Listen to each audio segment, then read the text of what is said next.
All right, Charlie Vann here with Josh Quinlan. Josh, how are you, man? And congrats again on that LFA 97 victory.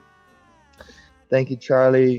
God is good. He gave me the victory. I'm really grateful for that win. It bumps me up to 4-0, and I'm just keeping on the grind. No injuries, feeling great, and back to the drawing board. Me and my coach went over the fight, and we're able to look at some things we can improve on.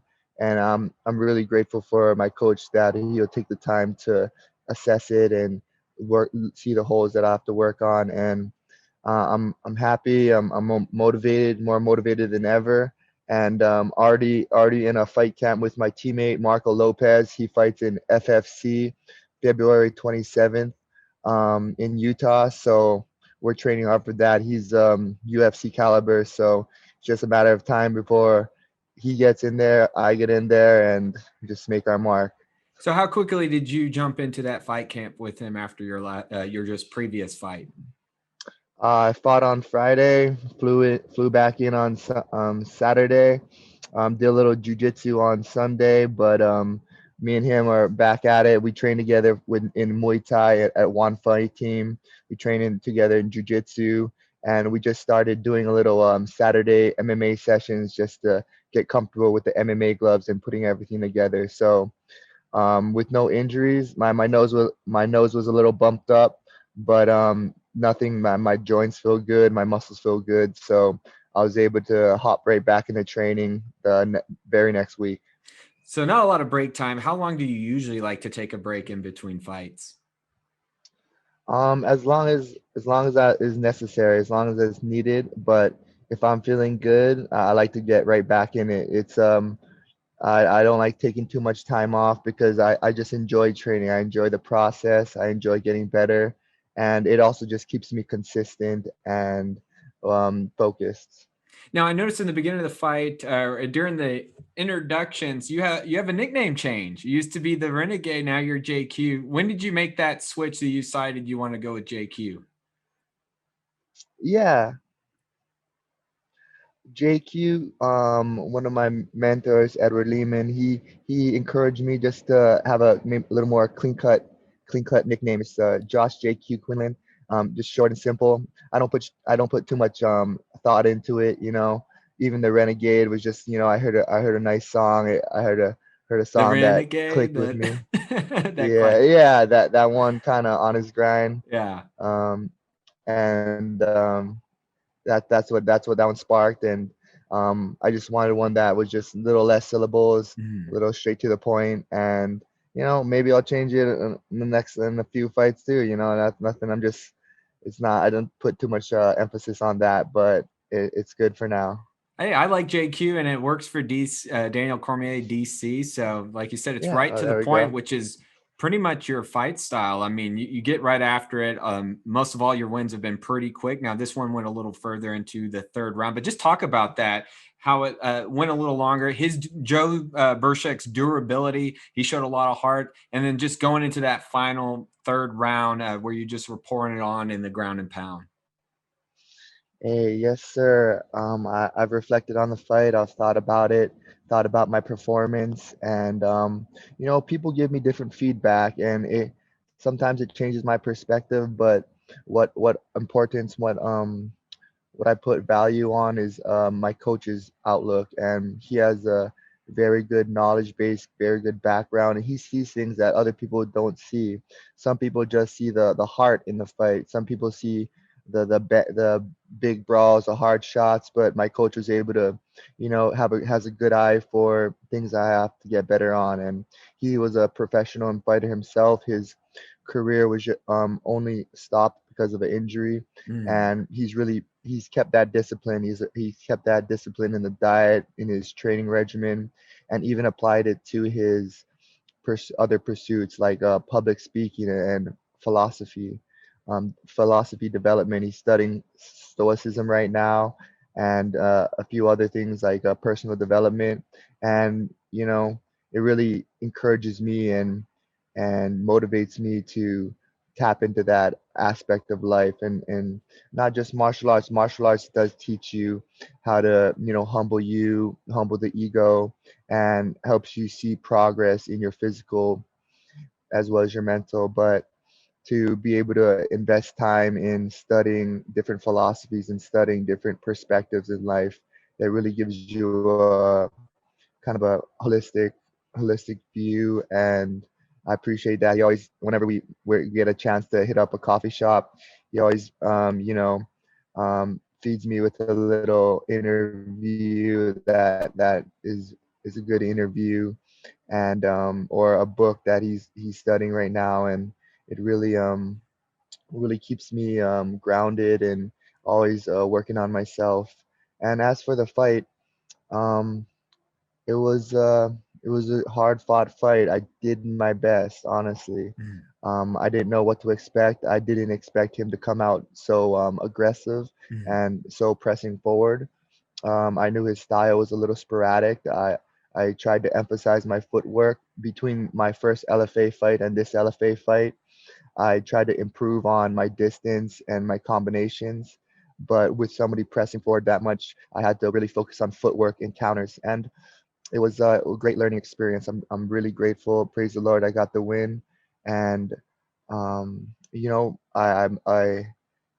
I'm really appreciative of my opponent that, pushed me to that limit, pushed me to the third round, and I was able to tap into my stamina, tap into some heart, and able to get the finish. It wasn't a clean finish like a knockout or like that, but I believe, I say God, I believe God wanted me to show how bad I wanted it, and I was able to dig deep and get the finish. And going into the third round, I didn't, maybe even mid third round, I didn't want to go to the judges, so that's why I put it on a little bit harder. I want to outwork him, outpace him, and he's the one that initiated the takedown. And I'm glad I was have some good jujitsu. I'm a brown belt under Leandro Lorenko. I was able to tap into my jiu-jitsu, get some sweeps, get some get some positional advantage, and lay some ground and pound. And even as my coaches reflect on it, there was some submissions available, but I feel that when I was in the moment, I didn't want to give up position. I felt strong. I felt confident in my ground and pound, and I was able to end the fight in that sense. But in the future, if a submission is given to me, I will I'll work on taking full advantage of that. Well, that's what the commentators were mentioning, Alan Joban and Elon Lawrencenko, about how there is a submission available, but it was actually better. Yeah, I was just wanted to keep the position, work on my ground and pound, and I feel that even if I went for a submission, I think he might have been baiting me for it so he could get a different position. I was in the most dominant position you can get is full mount, and I didn't want to lose that position to shoot for a arm bar, or I could have went for an arm triangle as well. But I'm glad it went the way it did. I'm glad I was able to finish it with the ground and pound and have the reps stop it. But it's all a learning lesson, all a process of growth, and I'm looking to, even this past week, I was trying to emphasize my submissions. Right when I would get to a position in jujitsu, I would go for those submissions if given to me. So I look forward to the next bout and the improvements I've made. Now, could you hear the commentary a lot? I know in the UFC with the no crowd, that was one mention that they can hear the commentary. Could you hear it pretty clearly? When I was zoned in, I could hear my coach very Mhm. clearly when he was calling out commands during the round. I might have heard the commentary between rounds when they were talking a little bit, but I wasn't too focused on that. I Yeah. didn't during the fight. I didn't hear too much of that. I just heard what my coaches said and tried to implement those commands. Now, I mentioned earlier that a lot of your fights have ended quickly. You're kind of glad that you got to see the third round, just to, like you said, dig deep and show that aspect of you. So true. Yes, I'm happy I went to the third round. Got a taste of it. Got a taste of how I felt. I believe my cardio was. I felt good going into the third round. I wasn't too exhausted, and I was able to. push it. Even going to the third round, I was able to kind of pick it up a little bit, um, pressure him with some low kicks and emphasize that. My coach really dialed me in going into the third round. He told me to set up my strikes with my kicks and switch it up from high low, and that's what I did. And if I believe it would if it would have continued to go to the stand up, I would believe I would have got a solid shot in there to put him down. But I'm open to wherever the fight takes me, and I'm grateful for the finish in the third. One thing I have to definitely give some praise on is your choice of walkout song, "Sabotage" by Beastie Boys. I'm a huge Beastie Boys fan. Was that something you were looking forward to? I've heard it now a couple times with some LFA walkouts. Yeah, I do like that song as well. I grew up listening to the Beastie Boys, and it just fit the bill, and I I was in the zone. I was in the zone. I was able to, warm up the body through the warm up in the back locker room, and just set the mind walking out. My coach always imparts some solid words of wisdom on me, sets the mindset up, and the song just was icing on the cake. We rarely get to hear the Beastie Boys though as a walkout choice. I think Paige Van Zant about a year ago walked out to "No Sleep" to Brooklyn, so it's good that Hey. we get to hear that. So a lot of Beastie Boys love. You seem definitely very laid back and chill. What is your mindset the day of the fight? What do you like to do to kind of get in the zone, but also kind of relax as well? Oh, well, I try not to get too riled up. Even my coach said, leading up to the fight, don't get too zoned in too early. You put yourself in maybe a stressful situation too early, then you might um, exhaust some energy, or worrying about the different scenarios that play out. Leading up to the fight, while I was in Kansas after the weigh-ins, I was relaxing, pretty relaxed. I was just positive visualization, positive self-talk, and just feeding myself, getting replenished for the fight. I wasn't just staying confident, not letting negative voices in my head. My coach kept me pretty zoned in, and probably I started zoning in probably the day of the fight, if not kind of the drive to the fight. Kind of when you're on the bus, you're going to the venue. That's when I really kind of it starts getting real for me. I visualize, going to an arena, kind of like some type of gladiator, going to war. I start thinking about what I'm fighting for, all my friends in my family, my teammates that are supporting me, that believe in me, and so I was always driving on the bus. There's other fighters on there, and there's different mentalities for sure. Some people think it's like a sports event. Some people think it's performance. I think of it like you're going to war. It's a one man war, you against him, and this guy's trying to take from you all that you work hard for.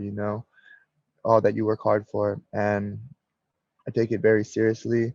And my coach helps me, keeps me dialed in. And I try not to say too much in interviews, so I'm trying to catch myself. But it's going well. The I start dialing in, going to the venue, kind of going to the arena, and just thinking about a one man one man fight, kind of a warrior mentality, and really focusing on what I have to do in that fight to get the victory. Now, you come from a originally a competitive soccer background, collegiate, correct? How much was it collegiate? I have to correct you guys on that. I Okay. believe the LFA did say that I came from a college soccer background, and then I transferred to martial arts. What the story is I came from a soccer background. I started from when I was really young, 5 years old, all the way all the way throughout high school. And when that was my goal, that was my dream, to play college ball. Me and my soccer teammate Caleb Lick. I believe we were fairly high level in our island of Kauai, but when I got to the college level, when I got to um, the state side, um, it was a different level for sure. And I put in the time. I stayed my winter break to train with a few teammates over there at University of New Mexico. But when tryouts came about, I did my best, but I didn't make the cut. Mm. The coach expressed to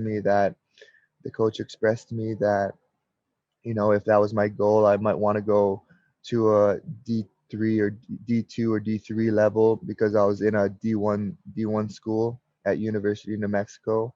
And when that transition happened, when that news broke to me, made me step back and think about, you know, what I can apply myself to.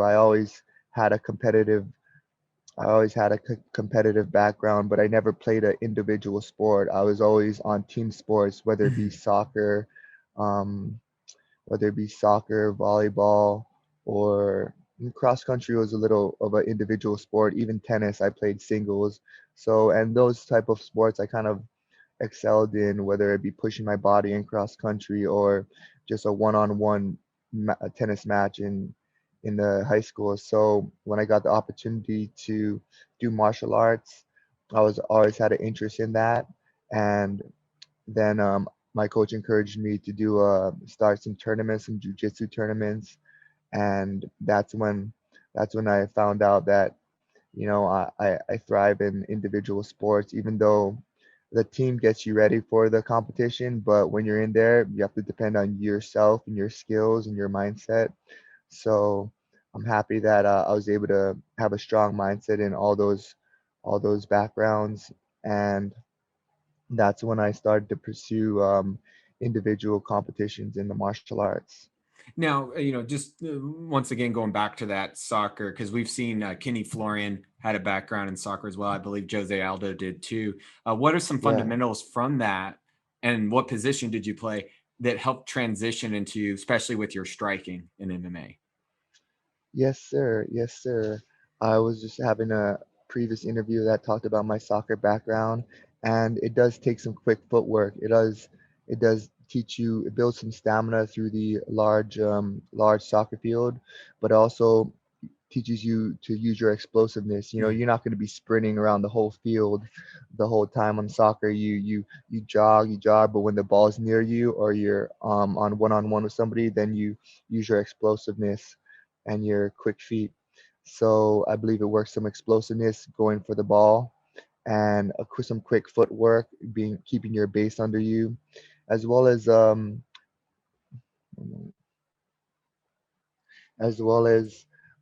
kind of mimicking somebody's body movement. When you're defending, you would have to kind of keep your distance, but also the person's trying to throw you off balance, trying to get around you. You have to watch their body movement, keep your base under you, shuffle in one way, don't cross your feet up.